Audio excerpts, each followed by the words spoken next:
નમસ્કાર મિત્રો, સ્વાગત છે અમારા નવા વિડીયોમાં. તમે હવામાનની આગાહી જોઈ શકો છો. આવતીકાલે એટલે કે તારીખ 6 જૂન 13 કલાક સુધી વરસાદ પડવાનો છે. રાજ્યમાં 17 રાજ્યોમાં વરસાદ પડવાનો છે. તો વાવાઝોડાની અપડેટ થતાં અમારી હાલત તે અમારી ચેનલમાં બને રહો.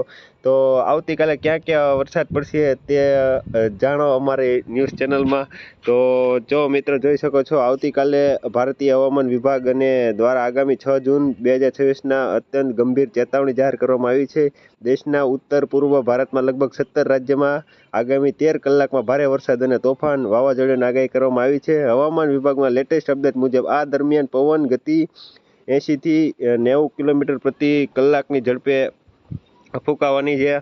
તો તમે જોઈ શકો છો, આ જનજીવન માટે મોટો ખતરો સાબિત થઈ શકે છે. તો તમે જોઈ શકો છો 17 રાજ્ય કયા કયા હશે. તો હાલત તે તમે જોઈ લો, આ મેપમાં 17 રાજ્ય કયા કયા હશે. તો તમને બતાવું તો 17 રાજ્યમાં પહેલાં તો સૌથી પહેલાં આવે છે હરિયાણા છે, રાજસ્થાન છે, ઉત્તર પ્રદેશ છે, ઉત્તરાખંડ છે, પશ્ચિમ બંગાળ છે, ઓડિશા છે, પંજાબ છે, કાશ્મીર છે, મધ્યપ્રદેશ, કેરળ, આસામ. તો તમે મેપ પર દેખાડો તો ઉત્તર પ્રદેશ છે, દિલ્હી છે, હિમાચલ પ્રદેશ છે, પંજાબ છે, જમ્મુ કાશ્મીર છે, ઝારખંડ છે, પશ્ચિમ બંગાળ છે, ઓડિશા છે, તો કેરળ છે.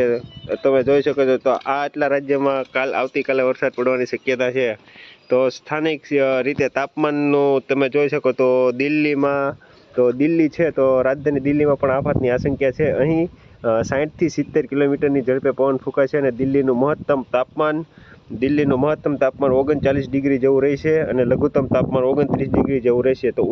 તો આ ઉપરાંત ઉત્તર પ્રદેશ અને બિહાર, તો ઉત્તર પ્રદેશ બિહારમાં મેરઠ, આગ્રા, કાનપુર અને વારાણસી જેવા વિસ્તારમાં 65 કિલોમીટરની ઝડપે વાવાઝોડું ફૂંકાઈ શકે છે અને બિહાર, પટના અને મુઝાફિરપુરમાં સહિત આ જિલ્લામાં પણ હાઈ એલર્ટ કરવામાં આવ્યું છે.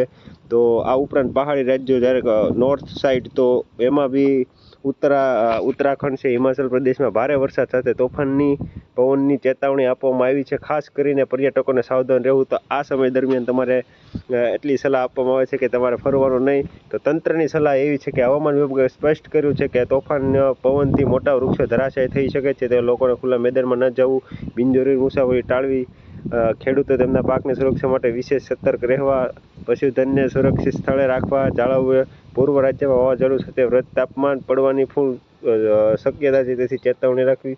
તો વહીવટતંત્ર દ્વારા આ તમામ સંબંધિત જિલ્લાઓમાં ડિસ્ટ્રિક્ટ મેનેજમેન્ટ ટીમોને એલર્ટ મોડમાં રાખવામાં આવી છે, જેથી કોઈ પણ અપ્રિય પરિસ્થિતિ પહોંચી વળી શકે નહીં. તો આજના મિત્રો આ સમાચાર હતા. તો અમારા વિડીયોને લાઇક કરો, શેર કરો અને સબસ્ક્રાઈબ કરો આવે નવી અપડેટો જાણવા માટે હમણાં જ તે. તો નમસ્કાર મિત્રો, મળીએ બીજા વિડીયોમાં. Good bye.